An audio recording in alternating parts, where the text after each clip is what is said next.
আল কারিয়া, এটা মাক্কি সূরা। কি সূরা? বিশ্বনবীর জীবনের দুইটা পর্ব, একটা মাক্কি পর্ব আর একটা মাদানী পর্ব। এটা মাদানী পর্বে নাজিল হয়নি, এটা নাজিল হয়েছে মাক্কি পর্বে। এই সূরার আয়াত সংখ্যা 11। এটা কোরআনের 101 নম্বর সূরা। এটা আল কোরআন আল কারীমের 30তম পারায় অবস্থিত একটা সূরা। আমাদের অনেকেরই মাশাআল্লাহ মুখস্থ আছে, আছে না? ইমাম সাহেব নামাজে প্রায় পড়ে, অনেকেরই মুখস্থ। শুনতে শুনতে কবে যে মুখস্থ হয়েছে আমাদের নিজেরাও জানি না। সুবহানাল্লাহ পড়েন। কোরআনের ভেতরে খালি বরকত, এটার সাথে লাগলেই বরকত, মসজিদে গেলেই বরকত। মনের অজান্তে আমরা এই সূরাকে মুখস্থ করে ফেলেছি। কিন্তু এই সূরার ভেতরে যে আল্লাহ কোরআনের কিয়ামতের এত চমৎকার নকশা এঁকেছেন, এত প্রামাণ্য বর্ণনা দিয়েছেন, এটা আমরা অনেকে জানিই না। আসুন আমরা এই সূরার আলোকে দেখার চেষ্টা করি যে কিয়ামতটা কিরকম হবে। আল্লাহ একটা শব্দকে এই সূরার শুরুতে 3 বার উল্লেখ করে আমাদের দৃষ্টি আকর্ষণ করেছেন। আল্লাহ tried to draw our attention by mentioning 3 times a word, and that is al-qari'ah. আল-কারিয়া শব্দটাকে তিনি 3 বার উল্লেখ করে আমাদের দৃষ্টি আকর্ষণ করেছেন। একটা শব্দ 3 বার বললে মানুষের দৃষ্টি আকর্ষিত হয় না? যেহেতু এটা আরব দেশে নাজিল হয়েছে, আবার মক্কায়, মক্কার লোকেরা আরবি বুঝে, তাদেরকে প্রথম বলা হলো আল-কারিয়া, তারা ফিরে তাকালো কি আল-কারিয়া। আবার বলা হলো মাল-কারিয়া, কি মাল-কারিয়া। আবার বলা হলো ওমা আদরাকা মাল কারিয়া। আবার তারা ফিরে তাকালো। দৃষ্টি আকর্ষণের জন্য আল্লাহ তাআলা 3 বার এই শব্দটা বলেছেন। এজন্য এই শব্দের একটা সিগনিফিকেন্স, একটা গুরুত্ব, অর্থবহ একটা মানদণ্ড আছে না নাই? আল কারিয়া শব্দের অর্থ হচ্ছে বিকট আওয়াজ। আল কারিয়া মানে কি? কথা বলেন, আরো জোরে বলেন। বিকট আওয়াজ। এই বিকট আওয়াজটা তৈরি করার জন্য আল্লাহ তাআলা একজন ফেরেশতা তৈরি করেছেন, যার নাম হচ্ছে ইসরাফিল। নাম কি? আমাদের মধ্যে অনেকের নাম কিন্তু আমরা ইসরাফিল রাখি, তাই না? ইসরাফিল আছে না নাই? আজরাইল কিন্তু রাখে না কেউ, ডরে। কেন রাখে না? ভয় পায়। কিন্তু ইসরাফিল আছে, আমার পরিচিত অনেকে আছে ইসরাফিল। তো এই ফেরেশতার পা হচ্ছে জমিনেরও নিচে, মাথা হচ্ছে আকাশের উপরে। এই ফেরেশতার কাজ হচ্ছে ওই বিকট শব্দ তৈরি করা। উনি একটা সাইরেনের মধ্যে ফু দিবেন, হুইসেল দিবেন, ট্রাম্পেট। ওই ট্রাম্পিটে, ওই সাইরেনে, ওই হুইসেলে ফু দিলেই শুরু হয়ে যাবে আল কারিয়া। মাল ওমা আদরাকা মাল। এই ফেরেশতার দায়িত্বই হচ্ছে ওই বাঁশির মধ্যে ফু দেয়া। হুইসেল, সাইরেন, ট্রাম্পিট, আরবিতে এটাকে বলা হয় আসুর। ইদা নুফিখা ফিস সূরি নাফখা ওয়াহিদা, যখন তিনি ওই সিংহে একটা ফু দিবেন সব লন্ডভন্ড হয়ে যাবে, কিচ্ছু খুঁজে পাওয়া যাবে না। আল্লাহ ওনাকে তৈরি করেছেন শুধু এই হুইসেলের মধ্যে, বাঁশির মধ্যে 3টা ফু দেওয়ার জন্য। কয়টা? উনি সৃষ্টির শুরু থেকেই এই বাঁশিটাকে 2 ঠোঁটের মাঝখানে রেখে আল্লাহর আরশের দিকে তাকিয়ে আছে, and just waiting for the green signal. আল্লাহর পক্ষ থেকে সবুজ সংকেতের অপেক্ষায়। যখনই আল্লাহর অর্ডার করবেন তখনই শুরু হয়ে যাবে আল কারিয়া মাল ওমা আদরাকা মাল। সৃষ্টির শুরু থেকেই ইসরাফিল ফেরেশতা বিশাল সিংহাটাকে 2 ঠোঁটের মাঝখানে করে আরশের দিকে তাকিয়ে আছে, কখন আল্লাহ অর্ডার দিবে। অর্ডার দিতে দেরি, ফুৎকার দিতে দেরি নাই, ঠিক কিনা? বিকট আওয়াজ, গগন বিদারী শব্দ, প্রচন্ড একটা সাউন্ড, জাইগান্টিক সাউন্ড। যে আওয়াজ, যে শব্দ কেউ শুনে নাই। শুনছেন? পৃথিবীতে আপনারা কে সবচেয়ে বেশি আওয়াজের কিছু শুনেছেন? সবচেয়ে বেশি আওয়াজ আপনার জীবনে ঘটেছে কোন জায়গায়? কি দেখেছেন যে অনেক আওয়াজ হয় সেখানে? বলেন তো। হ্যাঁ, বজ্রপাত। বজ্রপাতের আওয়াজ আপনি শুনেছেন, বিকট আওয়াজ, তাই না? বজ্রপাতকে আঞ্চলিক ভাষা আপনারা কি বলেন? হ্যাঁ, ঠেড়া। ঠেড়া অনেক জায়গাতেই বলে ঠেড়া। নোয়াখালীতে বলে ঠেড়া হচ্ছে, এতের উপরে আল্লাহ ঠেড়া হচ্ছে, আছে না নাই? তো এই যে ঠেড়া, বজ্রপাত, ইংরেজিতে বলে থান্ডার, আসলে এটার আওয়াজ বড় ভয়ঙ্কর, প্রচন্ড আওয়াজ। আচ্ছা, আর আপনি বলেছেন কি গাড়ির চাকা যদি পাংচার হয়, হ্যাঁ এটা তো আওয়াজ হতে পারে। আমরা মাঝে মাঝে রাস্তায় চড়ি, আমরা দেখি ট্রাকের চাকা যখন পাংচার হয় আমরা লাফ দিয়ে উঠি, বিকট আওয়াজ হয়, ভয় পেয়ে যায়, এতে দুর্ঘটনাও ঘটে, ঠিক কিনা? আচ্ছা, 1 নম্বরে পেলাম ঠেড়া। বজ্রপাত। 2 নম্বরে পেলাম ট্রাকের টায়ার পাংচার হলে। আর কে কি আওয়াজ শুনেছেন জীবনে? ভয়ঙ্কর আওয়াজ। কি করলে ভয়ঙ্কর আওয়াজ হয় বলেন? হ্যাঁ, কি করলে? ও ট্রান্সফরমার, ইলেকট্রিক্যাল ট্রান্সফরমার যদি ব্রাস্ট হয়ে যায় আওয়াজ আছে না নাই? পাওয়া গেল আরেকটা। আর কি আওয়াজ আছে? ককটেল মারলে, গ্রেনেড হামলা, বোমা মারলে, সিলিন্ডার ব্রাস্ট হইলে। আর আছে?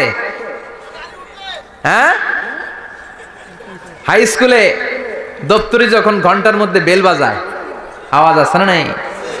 হাতুড়ি দিয়ে লোহার মধ্যে বাড়ি মারলে আওয়াজ আছে না নাই? এগুলো হচ্ছে আমাদের ক্যাপাসিটিতে, হিউম্যান ক্যাপাসিটিতে আমাদের দেখা সবচেয়ে বড় আওয়াজ। কিয়ামতের দিন যে হবে আল কারিয়া, এই আল কারিয়ার আওয়াজ কি এই আওয়াজগুলোর মতো? চিল্লায় বলেন এই আওয়াজের মতো? এজন্য আল্লাহ বললেন আল কারিআতু মাল কারিআতু ওয়া মা আদরাকা মাল কারিয়া। সে আওয়াজটা ভয়ঙ্কর আওয়াজ।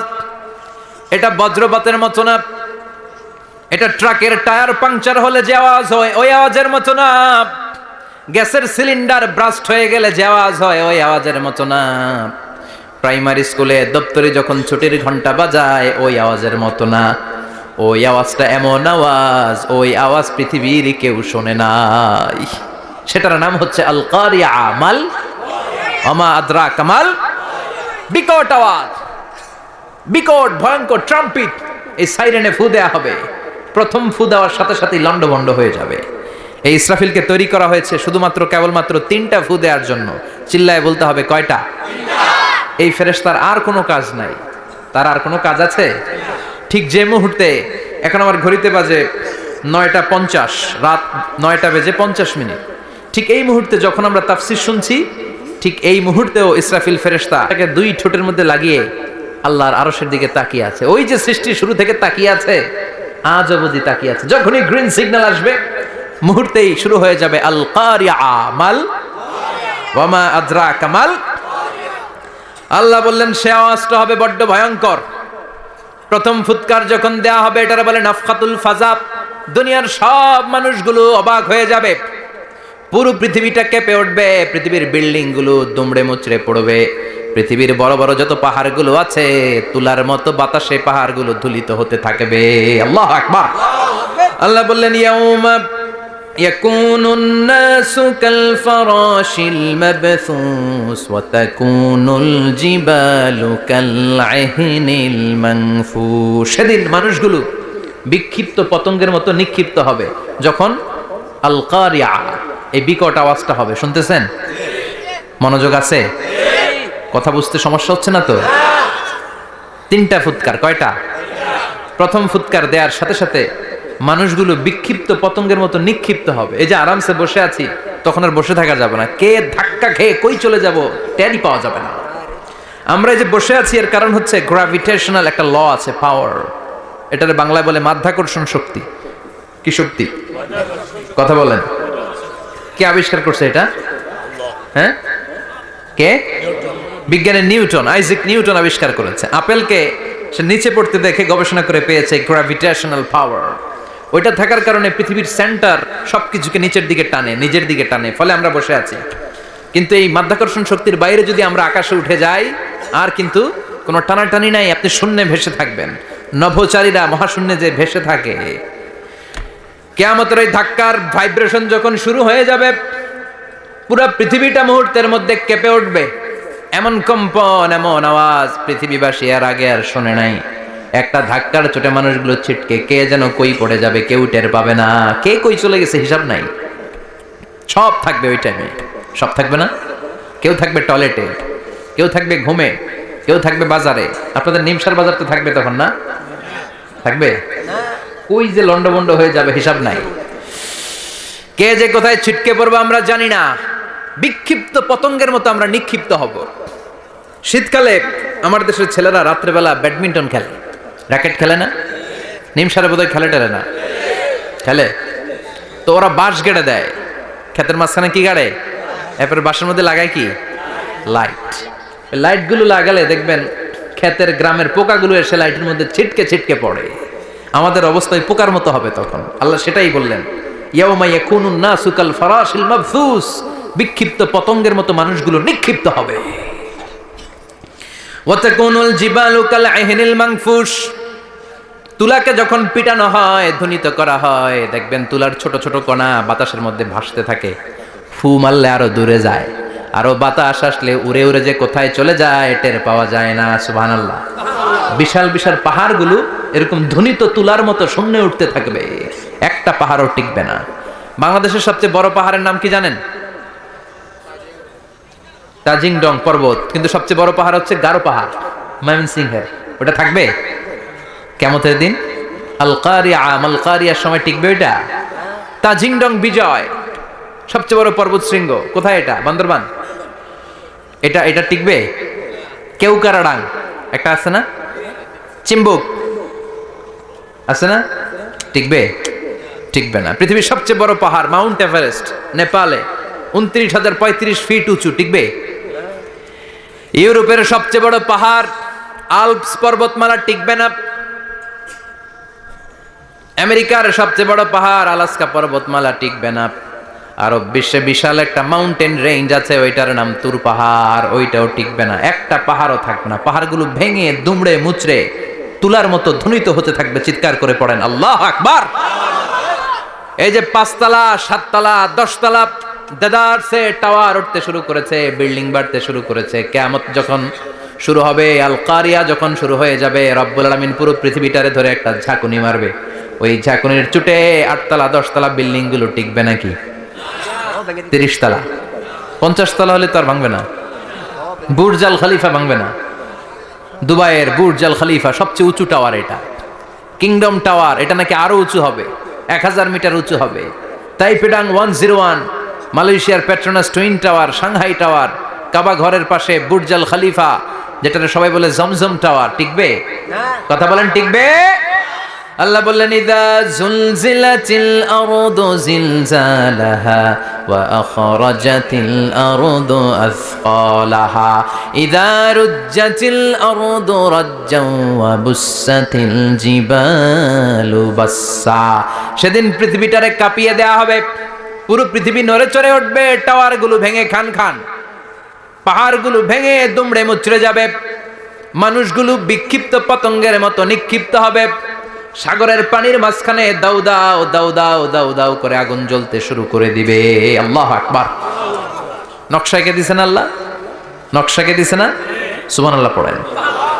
আবার আল্লাহ বললেন ফাইযা বারিকাল বাসারু ওয়া খাসাফাল কামারু ওয়া জুমিআশ শামসু ওয়াল কামারু ইয়াকুলুল ইনসানু আইনাল মাফার। সেদিন মানুষের চোখ হবে ছানা বড়া, চন্দ্র সূর্যে কোনো আলো থাকবে না, মানুষগুলো দিক বিদিক পাগলের মতো দৌড়াবে, সবার মুখে এক কথা, পালাবো কই? পালানোর জায়গা আছে নাকি? শুধু বাংলাদেশের এই সাইডটাতেই কিয়ামত হবে, সৌদিতে আর হবে না? হ্যাঁ, আমেরিকায়? আমেরিকায় কেমনে হবে? ওদিক তো ডোনাল্ড ট্রাম্প থাকে। হ্যাঁ, আমেরিকাতেও হবে, জাপানে হবে, ইন্ডিয়াতে হবে, গোটা বিশ্বে একসাথেই কাপাকাপি আর এই ধ্বংসলীলা শুরু হয়ে যাবে। চিৎকার করে বলেন ঠিক কিনা? আল্লাহ বলেন ইয়াউমা নাতউইস সামা কাতাইয়িস সিজিল লিল কুতুব। আকাশ আর আকাশ থাকবে না, কাগজ যেমনি আমরা এরকম ফোল্ড করে ফেলি, ভাঁজ করে ফেলি, মন চাইলে কাগজকে যেমনি আমরা এরকম হাতের মধ্যে গুটিয়ে নেই, সেদিন আকাশটারে হাতের মধ্যে গুটিয়ে নিবে কে? মানুষগুলো পাগলের মতো দৌড়াবে, কেউ থাকবে টয়লেটে, কেউ হসপিটালে, কেউ মাজারে, কেউ বাজারে, যে যেখানে থাক, শুরু হয়ে যাবে কিয়ামতের এই ভয়াবহ দৃশ্য। দুধের বাচ্চাকে রেখে দিয়ে মা দৌড়ে পালাবে। দুধের বাচ্চা রেখে মা কোথাও যায়? কলিজার টুকরা এটা, দুধের বাচ্চা, এটারে ফেলে মা কোথাও যায় না। কিন্তু কিয়ামতের এই ঝাঁকুনির দৃশ্য দেখে, আল কারিয়া মাল ওয়া মা আদরাকা মাল, এই দৃশ্য দেখে দুধের বাচ্চারে রেখে মা দিবে দৌড়। অনেক গর্ভবতী মহিলা থাকবে এই কিয়ামতের সময়ে, যাদের পেটের ভেতরে 2 মাসের বাচ্চা, 3 মাসের বাচ্চা, অপরিপক্ক অপরিণত, বাচ্চাটা এখনো বড় হয় নাই, কোনো বাচ্চার হাত পা এখনো হয় নাই। কিয়ামতের এই ভয়ঙ্কর দৃশ্যটা দেখে জায়গার মধ্যে 3 মাসের অপরিণত বাচ্চাটা ডেলিভারি হয়ে যাবে। আল কারিয়া মাল কারিআ ওমা আদরাকা মাল। পৃথিবীর যখন এইরকম দৃশ্য, আল্লাহ তাআলা ইসরাফিলকে বলবেন, ইসরাফিল তোর তো 3টা ফুৎকার দেওয়ার দায়িত্ব ছিল, দিয়েছে কয়টা? চিল্লায় বলেন কয়টা? এবার আল্লাহ বলবেন এবার দ্বিতীয় ফুৎকার দে। কয় নাম্বার ফু দিবে? ওই ফু দেওয়ার সাথে সাথে ইসরাফিল প্রথম ফুৎকার দিয়ে জায়গা মতো এরকমই দাঁড়ায় থাকবে, আবার যখন গ্রিন সিগন্যাল পাবে মুহূর্তের মধ্যে আরেকটা ফু দিয়ে দিবে। ফু দেওয়ার সাথে সাথে পৃথিবীর সব মানুষগুলো মরে শেষ। কেউ থাকবে? থাকতে পারবো আমরা? থাকার জন্য আসছি। একদিন মাটির ভেতরে হবে ঘরে মন আমার, কেন বান্ধ দালান ঘর, প্রাণ পাখি উড়ে যাবে পিঞ্জর ছেড়ে, ধরা ধামে সবই রবে তুমি যাবে চলে, বন্ধু বান্ধব যত মাতা পিতা দ্বারা সুত সবই হবে তোমার পরে মন আমার, কেন বান্ধ দালান ঘর, একদিন মাটির ভেতরে হবে ঘরে মন আমার, কেন বান্ধ দালান ঘর। ঠিক কিনা? এই গানের কথামালাটা খুব সুন্দর না? আখিরাতের রিমাইন্ডার আমাদেরকে দেয়। এই যে দুনিয়া দুনিয়া, টাকা পয়সা আরো লাগবে, আরো কামাবো, এটাতে আমার হবে না, আরো চাই আরো চাই। এই প্রতিযোগিতা, এই কম্পিটিশন, ওর 5 তলা আমার লাগবে 7 তলা, ওর আছে 20 লাখ আমার লাগবে 30 লাখ। প্রতিযোগিতা আছে না নাই? এগুলো আমাদেরকে পাগল বানিয়ে দিয়েছে, মোহাচ্ছন্ন করে ফেলেছে। পৃথিবীটা আসলে একটা মরিচিকা, ধোঁকা, লোভ লালসা, আজ আছে কাল নাই। 2 নম্বর ফুৎকার দেওয়ার সাথে সাথে পৃথিবীর সব শেষ। মালাকুল মাউত পৃথিবীর সব মানুষের রূহ কবজ করবে। আল্লাহ বলবেন, মালাকুল মাউত আখবিরনি মাইয়াবকা, আমাকে বল আর কে আছে। মালাকুল মাউত বলবে, পৃথিবীর সব মানুষের রূহ কবজ করে শেষ, কেউ নাই। মানুষবিহীন পৃথিবী, মানুষের কোলাহলে পৃথিবীটা মুখরিত থাকতো এতদিন। গোটা পৃথিবীব্যাপী মানুষের কোলাহল, ওই যে সাইয়েদনা আদম থেকে শুরু হয়েছে, আর থামে নাই। মানুষ আর মানুষ, মানুষ আর মানুষ, মানুষ আর মানুষ, সব মানুষ শেষ। আল্লাহ আশরাফুল মাখলুকাত একটারেও রাখি নাই, সব শেষ।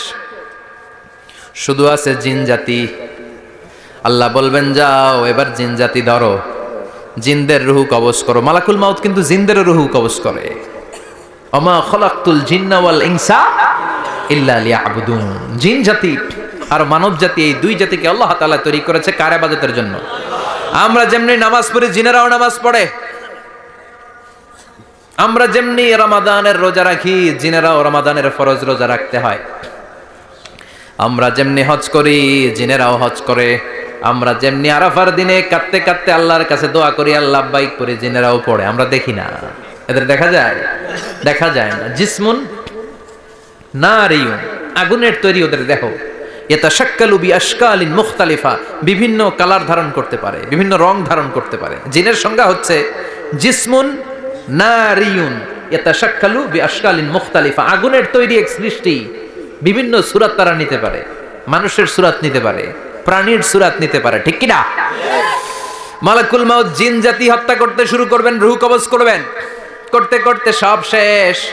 খারাপ জিনদের সর্দার হলো ইবলিস।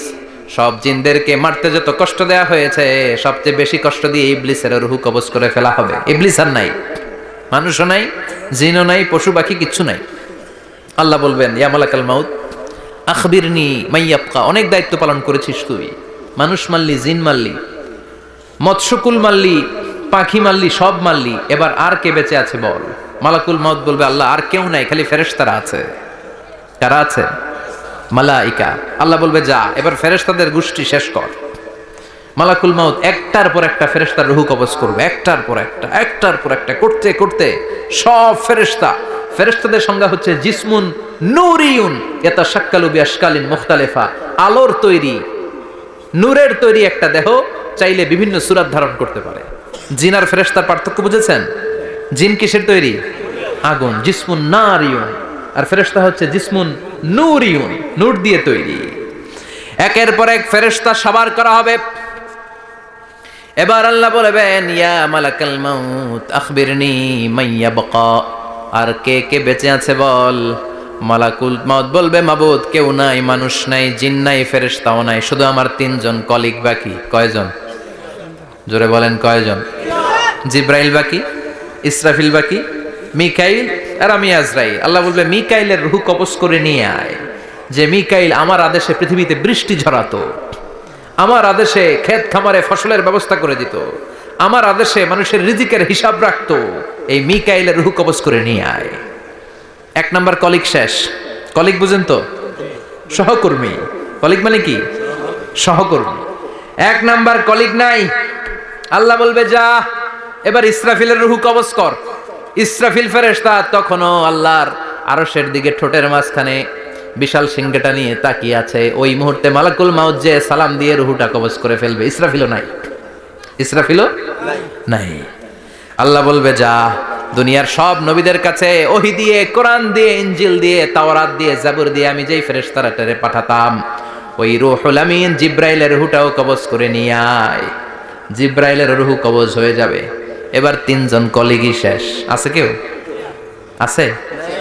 এবার আল্লাহ বলবে ইয়া মালাকাল মাউত, হে মৃত্যুর ফেরেশতা, আখবিরনি মাইয়াবকা, মহাবিশ্বে আর কে কে আছে বল।